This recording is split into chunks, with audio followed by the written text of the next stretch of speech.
c'est Jeannot, comment tu vas? Ah oui, Jeannot, oui, ça va. D'abord, mes félicitations.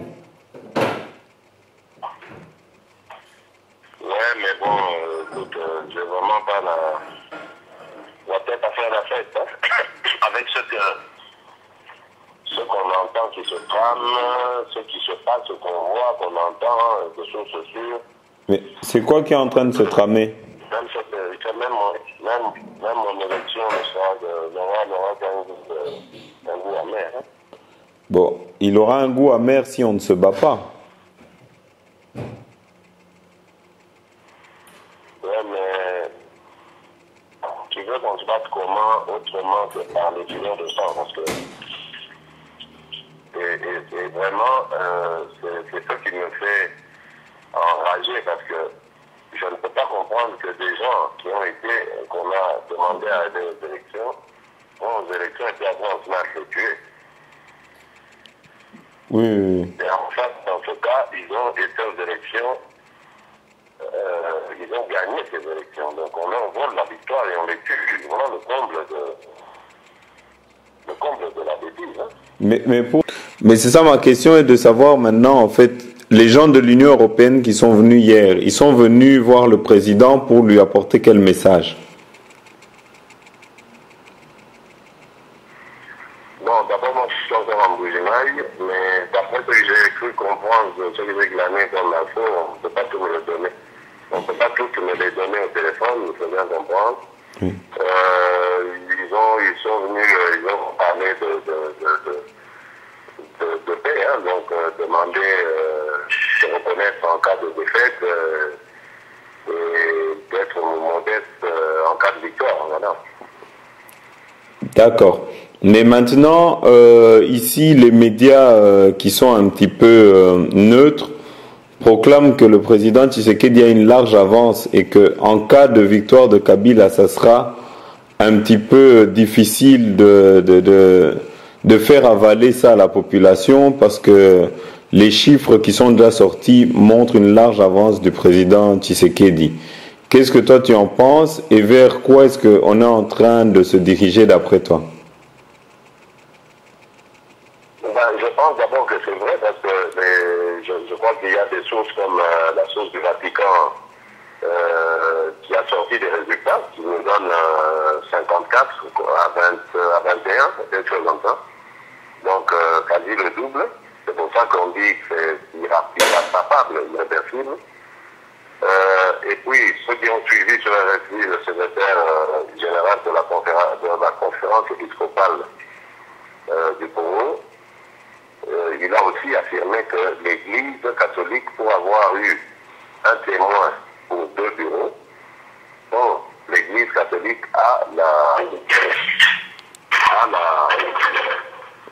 il a les résultats. Et quel est ce résultat? Oui.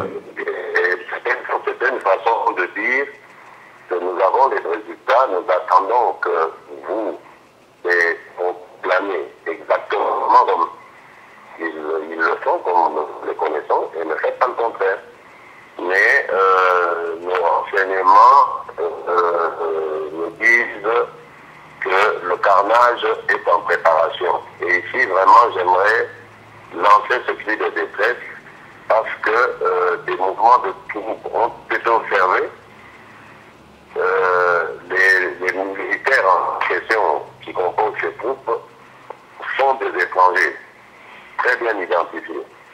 Donc ce sont des mercenaires qu'on a fait venir ici au Congo. Et leur plan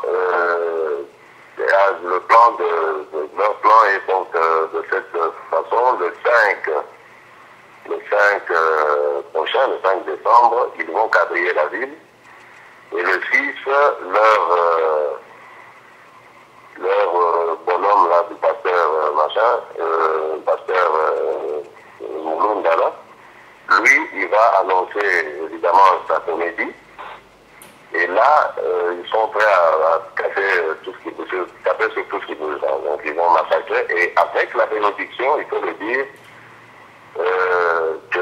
d'une certaine, en tout cas, communauté internationale, d'une certaine partie de certains fonctionnaires de la communauté internationale. Donc ils vont faire comme le 28. Nous ne comprenons pas. Oui, oui. C'est pour ça que nous ne comprenons pas pourquoi est-ce qu'on a fait partir la plupart des observateurs européens. Parce que pour le moment, il se passe dans ce qu'on appelle le centre de compilation, le rassemblement de tous les bulletins de vote, et surtout, pour pouvoir connaître les résultats. Et curieusement, au moment où on fait ces opérations, eux choisissent de partir. Alors que nous recevons ci et là, à travers la République, des tas de plaintes de nos témoins qui sont chassés de ces centres de compilation. Voilà pourquoi notre secrétaire général aujourd'hui a tenu une conférence de presse dans laquelle il a annoncé que nous ne reconnaîtrons pas les résultats s'ils ne sont pas conformes au bulletin de vote que nous avons, qui montre que notre candidat a bel et bien gagné les élections. Donc il y a dans ce pays un hold-up, un hold-up qui va se faire contre le peuple, contre la volonté populaire et avec la complicité de la communauté internationale. C'est ce que je voulais lancer comme cri de détresse pour que ceux qui aiment encore ce Congo dans cette communauté internationale épargnent une énième coulée de sang à ce peuple qui a tant souffert. Je suis ici en Afrique. Je vous dis, je parle de la misère, je vois la misère tous les jours. Des êtres humains dotés de sang, d'esprit, des êtres créés par Dieu ne peuvent pas maintenir leurs compatriotes, leurs semblables dans de telles conditions. On ne peut pas faire ça. Donc, jusqu'au bout, nous nous battrons avec tous les moyens sans en exclure un seul. Nous nous battrons pour libérer notre pays, croyez-le. C'est ce que je voulais dire. et donc, si je comprends bien, on veut nous maintenir toujours sur le néocolonialisme, parce que nous ne sommes jamais sortis du colonialisme des Européens et des Occidentaux. Donc, si nous comprenons bien, pour leurs intérêts, ils sont prêts à sacrifier encore le sang du peuple congolais et ils permettent avec leur bénédiction que Kabila puisse faire couler le sang le 6 à toute personne qui chercherait et qui tenterait de protester. C'est bien cela? C'est ça. Vous imaginez, nous entendons des bêtises du genre, nous trouvons que Etienne Tshisekedi ne peut pas prendre le pouvoir parce qu'il est imprévisible. Donc, vous comprenez, on sanctionne tout un peuple, on ignore son sort malheureux, ses frustrations, même ses aspirations à se libérer, à vivre heureux dans un monde meilleur. On ignore tout cela à cause d'un seul homme, Etienne Tshisekedi, qui a été choisi d'ailleurs par ce peuple. Donc, pour punir un homme, on sacrifie tout un peuple. Et pour rien, parce que cet homme n'est pas du de l'Occident, il défend les mêmes valeurs d'ailleurs de l'Occident, des valeurs de démocratie, des valeurs de liberté, des valeurs de bonne gouvernance, dans lesquelles il croit profondément, pour lesquelles d'ailleurs il s'est donné toute sa vie, pour que ces valeurs aussi soient partagées par ses compatriotes.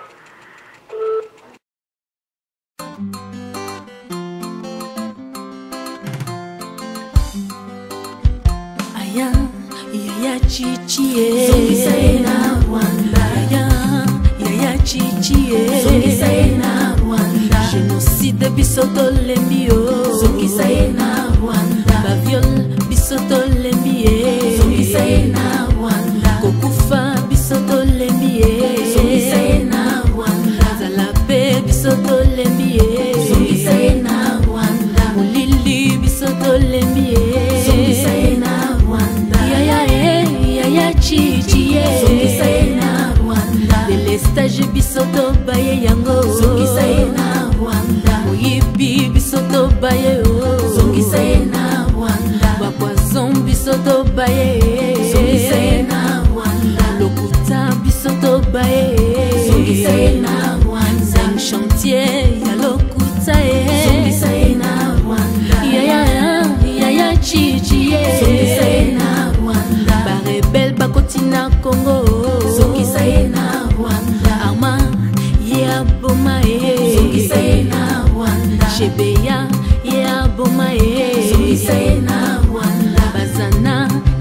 boma e zongisa ye na Rwanda 8 millions si bakufi e zongisa ye na Rwanda yaya chichi e zongisa ye na Rwanda ngoya o biso tolembi e zongisa ye na Rwanda Kongo elembi e zongisa ye na Rwanda kuluna petolembi yango zongisa ye na Rwanda politique ya lokuta e zongisa ye na Rwanda iwa biso tolembi o zongisa ye na Rwanda yaya chichi e zongisa ye na Rwanda tolembi e zongisa ye na Rwanda zongisa ye na Rwanda injustice koma na Congo zongisa ye na Rwanda baviol eleki ebele zongisa ye na Rwanda tozangi kurana maye zongisa ye na Rwanda misala ezangi lifuti yo